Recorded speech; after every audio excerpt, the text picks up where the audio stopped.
यह रामायण हमें अपने कर्तव्यों के प्रति सजग बनाती है। एक बात है जो बड़ा महत्वपूर्ण है, जिसका बड़ा दुख रहता है, जो थोड़ा भी जागृत है ना, उनको दुख रहता है इस बात का। हमें तो बड़ा दुख है, इस बात का अत्यंत दुख है कि आज लोग सोचते हैं कि जो भक्ति करे वो तो बाबा बन जाता है। भक्ति जो होती है वो हमें कर्तव्यों से हटना सिखाती, कर्तव्य नहीं करो, बस राम राम राम राम करो। तो ऐसे में तो जो आर्यभट्ट थे वो भी तो भक्ति संत थे ना। आर्यभट्ट तो संत ही थे ना, तो उन्होंने कैसे जीरो का आविष्कार किया? वो तो भक्त थे ना, वो तो संत थे ना, तो उन्होंने कैसे इतना इतना खोज कर दिया जो अविश्वसनीय है, विश्वास नहीं होगा। सोने का आविष्कार किया उन्होंने, और उसी समय कैसे बिना तकनीक के उन्होंने पता लगा लिया कि ये जो ग्रह है वो अपने धुरी पे नाचते रहते हैं, और इसी के कारण दिन और रात आती है। उस समय कोई तकनीक नहीं थी। और महर्षि सुश्रुत, महर्षि कणाद, आप थोड़ा भी जाकर के इन सब के बारे में खोज करोगे ना तो आपको विश्वास नहीं होगा। ये सब संत ही तो थे जो 543 ईसा पूर्व हुए, 200-250 ईसा पूर्व हुए, तब कोई तकनीक नहीं थी। ते संत ही तो थे। भक्ति का अर्थ ये नहीं है, संतत्व का अर्थ ये नहीं है कि वो व्यक्ति कर्तव्य से एकदम विमुख हो जाता, नहीं। ये जो भक्ति है, राम कथा है, ये तो कर्तव्य के प्रति और सजग बनाते हैं। वो तो कहते हैं कर्तव्य करो,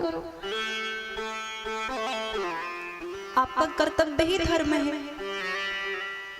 लेकिन जो भक्ति करता है वो अपना कर्तव्य छोड़ने लगता है। जैसे उदाहरण में कई माताओं को समझ में नहीं आ रहा होगा, उदाहरण में कहे तो देखो, जो माताएं भक्ति बहुत करती हैं, खूब भक्ति करती हैं, खूब पूजन पाठ करती हैं, अब वो ये कि उनके पति जो है वो उनको विद्यालय जाना है, बच्चों को पढ़ाने जाना है, विद्यालय स्कूल जाना है।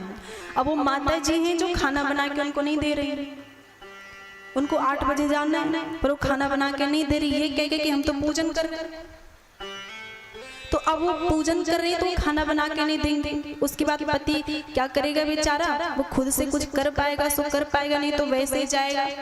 अब उसको तो स्कूल जाना 8 बजे, वे बच्चों को मार्गदर्शन देने, बच्चों को शिक्षा देने। तो आप बताइए जो माता जी कर रही हैं कि बिना भोजन के पति को भेज दे रही हैं, क्या ये भक्ति है? क्या ये धर्म है? ये धर्म नहीं है। अब वो कहेंगे लोग कि नहीं वो तो पूजा कर रहे हैं, हम लोग कहेंगे वो तो पूजा कर रही, बड़ी भक्ति, अच्छा है। नहीं, यहाँ तो भक्ति करना गलत हो जाता है फिर, क्योंकि आप उस ठाकुर में तो, उस मूर्ति में तो भगवान को देख रहे हो, पर हर एक इंसान में भगवान रहता है, उसको नहीं देख रहे हो। वो तो भूखा जाएगा बेचारा, भूखा। वो टीचर है, अध्यापक है, और वो भूखा जा करके बच्चों को पढ़ाए, ठीक से पढ़ाई ना हो पाए तो पाप किसको जाएगा? किसको जाएगा बताओ? जिसने भोजन बना के नहीं दिया उसको ही जाएगा। अब लोग भक्ति करते हैं तो फिर कर्तव्यों से विमुख होने लगते हैं। अब एक टीचर है जिनको स्कूल जाना है 8 बजे, अब दूसरी तरह से सुनो, अब वो माला करते हैं, उनका नियम है कि दिन में 21 माला उनको करना है। तो वो क्या करे, घर से निकले कि हम विद्यालय जा रहे हैं बच्चों को पढ़ाने, अब रास्ते में करने लगे माला। तो क्या ये धर्म है?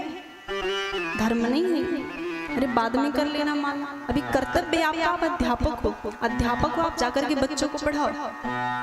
हम यहाँ व्यासपीठ पे बैठे हैं, हमको यहाँ कथा बोलने का समय हो गया, पर हम कथा नहीं शुरू करें, हम तो आंख बंद करके माला कर रहे हैं। तो क्या ये धर्म है? नहीं।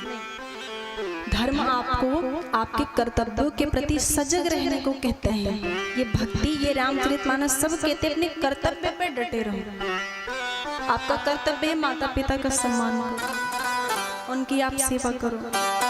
अब कहीं ऐसा हो गया कि आप कथा में नहीं आ सकते क्योंकि आपकी माता जी बहुत बीमार हैं और उनको आपकी आवश्यकता है, फिर भी आप उनको छोड़ करके यहाँ चले जाए, तो क्या ये धर्म होगा?